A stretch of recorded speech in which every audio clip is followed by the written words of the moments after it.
Continuamos hoy, amigo oyente, nuestro recorrido por el libro de Apocalipsis. Volvemos al capítulo 12 de este libro y vamos a comenzar con el versículo 10. Queremos que usted note lo que tenemos ante nosotros en este pasaje, porque se trata del tercer ay, y por cierto que eso es algo verdaderamente llamativo. Leamos entonces los versículos 10 al 12 de este capítulo 12 de Apocalipsis.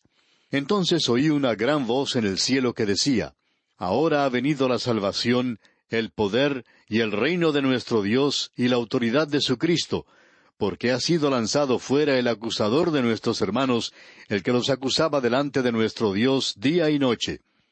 Y ellos le han vencido por medio de la sangre del Cordero y de la palabra del testimonio de ellos, y menospreciaron sus vidas hasta la muerte. Por lo cual alegraos cielos y los que moráis en ellos. Ay de los moradores de la tierra y del mar, porque el diablo ha descendido a vosotros con gran ira, sabiendo que tiene poco tiempo. Notemos que Juan está diciendo aquí: entonces oí una gran voz. Esto nos recuerda que Juan es aún el espectador y oidor de estos hechos. Él no quiere que nos olvidemos de eso, porque es muy importante. En nuestro programa anterior vimos que Satanás había sido arrojado del cielo. Esto causó gran regocijo entre los redimidos que están en el cielo. Aquí podemos ver un gran grupo de santos del Antiguo Testamento, o santos de la tribulación, quienes han sido martirizados hasta este momento. Y ellos mencionan a sus hermanos en la tierra. El acusador de nuestros hermanos ha sido lanzado fuera. Creemos que la primera gran demostración de poder ejecutada contra el mal, después de la muerte y la resurrección de Cristo, es la expulsión de Satanás del cielo. Este es el comienzo del movimiento que llevará a que el Señor Jesucristo tome el control del gobierno aquí en la tierra. Cuando Cristo murió en la tierra, Él preparó el camino para que Satanás fuera arrojado del cielo. Escuchemos lo que nos dice el apóstol Pablo en su epístola a los Colosenses, capítulo 2, versículo 14. Anulando el acta de los decretos que había contra nosotros, que nos era contraria, quitándola de en medio y clavándola en la cruz. Eso es lo que Él hizo.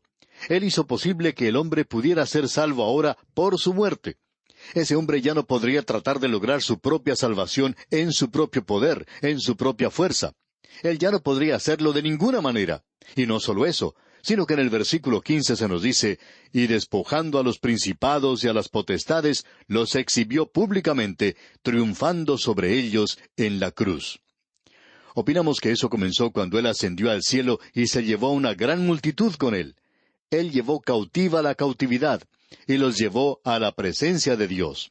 Aquellos eran santos del Antiguo Testamento, y creemos que se encuentran en este grupo que está diciendo que la salvación ha llegado. ¿Y qué es eso? Abre el camino para la venida de 4 libertades celestiales que han sido compradas por sangre. Nosotros hablamos de 4 libertades que aún no han llegado a suceder, pero aquí tenemos 4 libertades que llegarán a suceder cuando Cristo venga. En primer lugar, la salvación, la consumación, y esa es la persona de Cristo. Usted y yo no veremos nuestra salvación consumada hasta cuando estemos en su presencia. Amigo oyente, aún no se ha manifestado lo que hemos de ser, pero sabemos que cuando Él se manifieste, seremos semejantes a Él porque le veremos tal como Él es. Y eso llegará a realizarse cuando Él venga aquí a la tierra. Creemos que esto nos habla de su regreso visible a la tierra. Luego dice: y el poder. Amigo oyente, hasta ahora las naciones han controlado el poder y ha sido algo trágico. Y esto ha sido una realidad de toda nación. Algunas grandes naciones han sido capaces de hacer guerras, y como un gran incendio en una pradera, se desparrama a otras naciones y destruyen ciudades y dan muerte a la gente. Las naciones han abusado del poder aquí en la tierra, y será algo maravilloso cuando Él tome el poder y controle esta tierra. Luego, la tercera libertad que tenemos es el reino de nuestro Dios, que será establecido aquí en la tierra. Y no será hasta entonces que habrá paz. Y entonces también habrá justicia y libertad sobre la tierra.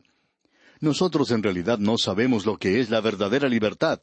Se nos dice que somos libres. Sin embargo, vemos que tenemos que hacer fila para conseguir casi todas las cosas en el presente. No hay libertad en eso. No nos podemos imaginar a los primeros colonizadores haciendo fila para lograr algo o para hacer algo. Pero, amigo oyente, hoy hay que hacerlo. Y será maravilloso cuando este reino llegue a la tierra. Esta declaración misma revela que su reino no ha sido establecido en la primera venida de Cristo. Y luego hay algo más aquí, y nos referimos a la cuarta libertad. Es la autoridad de Jesucristo. Esto demuestra que Cristo aún no ha tomado el control de la autoridad para regir este mundo. Él no está edificando su reino en el presente. Él no está estableciendo su reino. Él esperará hasta que comiencen a moverse las estrellas, y cuando Él haga eso, todos sus juicios son una preparación de su regreso a esta tierra. Y Él le está dando al hombre, siempre hay una nota de gracia y misericordia en el juicio de Dios. Él le está dando al hombre aquí una advertencia y una oportunidad para volverse a Él, y multitudes lo harán, como ya hemos visto. Ahora se nos dice que ha sido lanzado fuera el acusador de nuestros hermanos. Satanás ha sido lanzado fuera del cielo. Eso revela que esta es una parte de la estrategia presente de Satanás que trata de frustrar, de desbaratar los propósitos de Cristo con su iglesia hoy y con los santos de la tribulación en el día de mañana. Eso hace necesario el presente ministerio de Cristo como abogado por nosotros. Ahora aquí tenemos la victoria de los santos que han sido acusados. Llega a realizarse por medio de 3 avenidas que son mencionadas para nosotros en esta sección que ya hemos leído. En primer lugar, tenemos que ha sido por medio de la sangre del Cordero. Hay un poder maravilloso en la sangre del Cordero. No se olvide de eso. No tratemos de reducirlo o hacerlo más pequeño. Las muchas referencias a la sangre del Cordero hacen necesario que esté allí en exhibición. Esta no es una concepción cruda. Más bien la crudeza se encuentra en nuestros pecados que hicieron necesario que Él tuviera que derramar su sangre. Y si usted y yo obtenemos alguna victoria, será porque Él derramó su sangre por usted y por mí, amigo oyente. Usted y yo nunca, nunca seremos capaces de vivir una vida victoriosa. Las personas más derrotadas que hemos conocido han sido personas que supuestamente estaban viviendo la vida victoriosa. No sabemos por qué eso es cierto. Todos ellos nos parecen anémicos. Parecerían ser fugitivos de una fábrica de sangre. Tienen una apariencia superficial, pálida. Necesitan una transfusión sanguínea. No viven una vida victoriosa. Él sí que la vive. Y si nosotros vencemos, amigo oyente, es por medio de la sangre del Cordero. La segunda razón para su victoria es la palabra del testimonio de ellos. Esto revela que ellos eran verdaderos mártires. Aquellos que pertenecen a Cristo no pueden negarle. Él nos presentó esto de una manera muy clara. Allá en el Evangelio según San Mateo, capítulo 10, versículo 33, dice, «Y a cualquiera que me niegue delante de los hombres, yo también le negaré delante de mi Padre que está en los cielos». Amigo oyente, es la palabra de su testimonio. Usted sabe que a nosotros no nos gusta todo este asunto de dar testimonio. Algunos de esos testimonios son dados por personas que no deberían estar dando testimonio porque las personas que les conocen bien saben eso. Hace de ellos algo pecaminoso y los hace escépticos, y con razón. Hay tantos ejemplos que podríamos dar. El lugar para dar un testimonio no es ante una congregación bien alimentada en un banquete, donde todos los santos dicen amén a cualquier cosa que uno diga. El lugar para dar un testimonio es en el mundo, donde uno se debe presentar a los impíos, a una multitud blasfema, para hacerles saber a ellos que usted pertenece a Cristo y que usted está en Cristo. De eso es que se está hablando aquí. Y eso da cierta fortaleza. Esto es algo que hace que un hombre se ponga de pie bien recto cuando puede dar un testimonio así. Cierto hombre de negocios que podríamos decir que es muy corpulento y de mano bastante pesada, es un ejecutivo de un establecimiento muy agresivo, y hay muchas personas blasfemas que le rodean. Y cuando este hombre escucha a alguien que está blasfemando, se le acerca y hablando de una manera amable y calmada le dice, «¿Sabe una cosa? Quisiera decirle lo que Jesucristo es para mí». Amigo oyente, el Señor Jesucristo dice que si nosotros le negamos a Él delante de los hombres, Él nos negará ante el Padre en el cielo. Y estos son verdaderos mártires, y la palabra mártires significa testigos. Esos son aquellos que testifican por Él. Lo siguiente que se menciona es que ellos menospreciaron sus vidas hasta la muerte. Ese es un lugar muy elevado al que llegaron. Cuando usted y yo hacemos del Señor Jesucristo nuestro primer amor en nuestra vida, El amor a sí mismo puede ser colocado en segundo, tercero, cuarto o quinto lugar, ya que por cierto debemos tener respeto por nosotros mismos. Tiene que haber dignidad en cuanto a nosotros. Pero debemos colocarle a Él primero, y cuando le ponemos a Él primero, entonces no tendremos ningún problema en vivir por Él aquí en la tierra. El problema de hoy no es ciertas reglas que están siendo establecidas o dadas aquí. Estas reglas no tienen nada de bueno que les apoye. Pero esto es lo que necesitamos detrás de todas estas reglas: la sangre del Cordero, la palabra de su testimonio, y luego amarle a Él sobre todas las cosas. Esa es la base misma del servicio. El Señor Jesucristo le preguntó al apóstol Pedro si le amaba, y cuando Simón Pedro por fin pudo expresar eso de una manera bastante débil, por cierto, el Señor Jesucristo le dijo que Él le iba a utilizar. Le dijo que iba a alimentar sus ovejas, que Él iba a predicar el primer mensaje o sermón de la iglesia, que Él iba a hacer a más gente salva per cápita de quienes estaban allí que probablemente cualquier otro momento de la historia del mundo. Notemos ahora, amigo oyente, que hay dos puntos de vista radicales de la expulsión de Satanás del cielo que tenemos aquí. Hay regocijo en el cielo porque esta serpiente terrible, traicionera, peligrosa y mortífera ha salido de allí para siempre. Pero hay un ay en la tierra. Este es el tercer ay. Sigue hasta el derramamiento de las 7 copas de la ira. Y el único consuelo para la tierra es que la permanencia de Satanás en la tierra es breve. Solo 42 meses, y es una intensificación de la tribulación durante ese período. Ahora vemos que cuando Satanás es arrojado a la tierra, que éste persigue a la mujer. Eso lo vemos en los versículos 13 y 14, y sigue hasta el versículo 16. Veamos estos dos primeros versículos mencionados, los versículos 13 y 14 del capítulo 12 de Apocalipsis.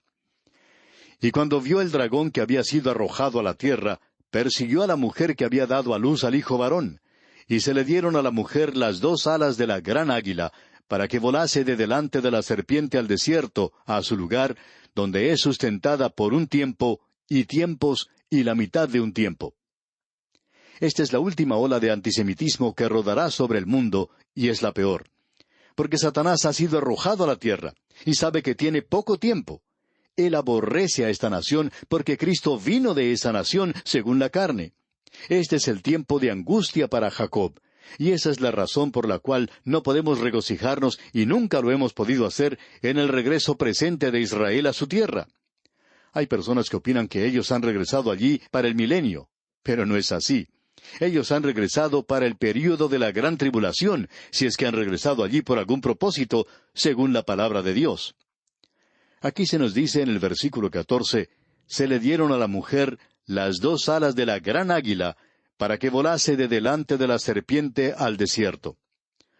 Hay quienes ven en esto un aeroplano o un avión que los llevará a ellos a un lugar donde ocultarse, y siempre eligen a Petra, ciudad enclavada en la roca, como un lugar de refugio. No sabemos cómo aterrizarán en un lugar como ese, pero ese es el problema de aquellos que dan esa explicación. Ahora debemos notar aquí que estas 2 alas de una gran águila no es algo que es raro o extraño para esta gente. Esto es algo que hace recordar la gracia de Dios al librar a Israel en el pasado de las manos de Egipto. Usted recuerda que Dios les dijo allá en Éxodo capítulo 19, versículo 4, «Vosotros visteis lo que hice a los egipcios, y cómo os tomé sobre las alas de águilas, y os he traído a mí». Amigo oyente, como usted puede apreciar, ellos no habían salido por medio de su propio esfuerzo o gracias a su propia habilidad. Ellos salieron porque Dios les había sacado, y las alas de águila llegaron a ser un símbolo para ellos. Y aquí, nuevamente en la gran tribulación, Israel no puede librarse a sí misma. Y nadie está interesado en librarles, pero Dios les librará en alas de águila por medio de su gracia. Luego dice, para que volase al desierto, a su lugar. No dice la ciudad de Petra, enclavada en la roca. Puede que así sea, no lo sabemos, no queremos ser malentendidos.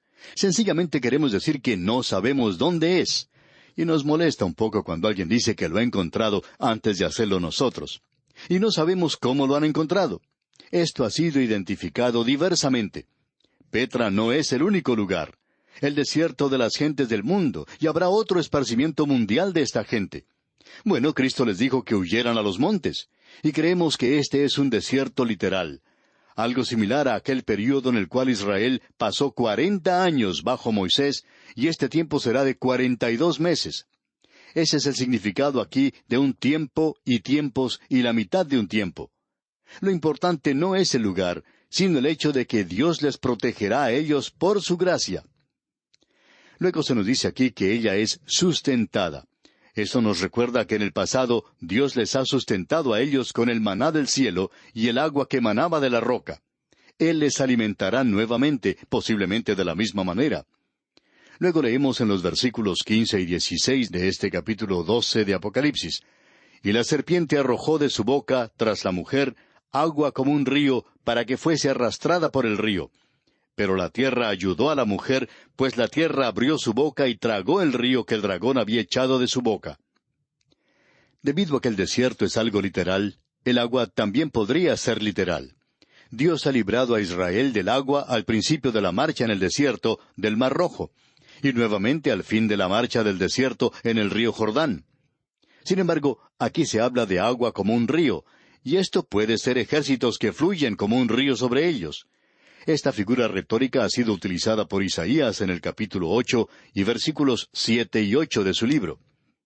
En Ezequiel, en el cuadro que él presenta de los últimos días, el rey del norte se ve marchando sobre Israel. ¿Cómo será detenido? Ninguna nación está allí para detenerle. Pero aquí está Dios, y Él le destruirá con las fuerzas naturales cuando Él invade a Palestina.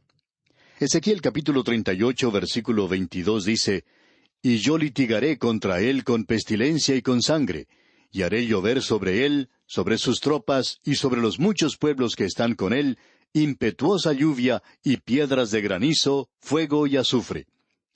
Eso nos da más indicación de lo que Juan está hablando aquí. Satanás utilizará cualquier medio para destruir a esta gente. Luego en el versículo 17 de este capítulo 12 de Apocalipsis, el último versículo del capítulo 12, leemos, «Entonces el dragón se llenó de ira contra la mujer, y se fue a hacer guerra contra el resto de la descendencia de ella, los que guardan los mandamientos de Dios y tienen el testimonio de Jesucristo». Ahora, el resto de la descendencia de ella se refiere al remanente que es testigo de Dios en este período, los 144,000 que han sido sellados. Ellos evidentemente están testificando a través de todo el mundo. Y estos son los que guardan los mandamientos de Dios. Esto los coloca a ellos nuevamente bajo la ley, y esto excluye la posibilidad de que los testigos sean la iglesia. Todo el antisemitismo es inspirado por Satanás, y finalmente culminará en que Satanás realizará un supremo esfuerzo para destruir a esta nación, algo que ha tratado de hacer desde la esclavitud bajo el faraón egipcio, al patíbulo de Amán, al edicto cruel de Herodes, a través de Hitler, al mundo de la gran tribulación, donde Satanás ha encabezado el ataque contra ese pueblo a causa de este hijo varón, Jesucristo. Y así llegamos al capítulo 13 de Apocalipsis, y aquí tenemos los últimos dos personajes, las dos bestias, la bestia que sale del mar y la bestia que sale de la tierra. En el capítulo 12 se nos presentó a la mujer, Israel, al dragón escarlata, Satanás, al hijo o niño de la mujer, Cristo, a Miguel, el arcángel, y al remanente, los 144,000 sellados de Israel. Y ahora tenemos los dos últimos, y amigo oyente, esto puede ser algo demasiado para que capte su mente. Si los últimos capítulos no lo han hecho, por cierto que éste lo hará. La bestia que sube del mar y la bestia que sube de la tierra. Vamos a observar al anticristo y vamos a tener que esperar Dios mediante hasta nuestro próximo programa para hacer esto. Que Dios le bendiga abundantemente es nuestra ferviente oración.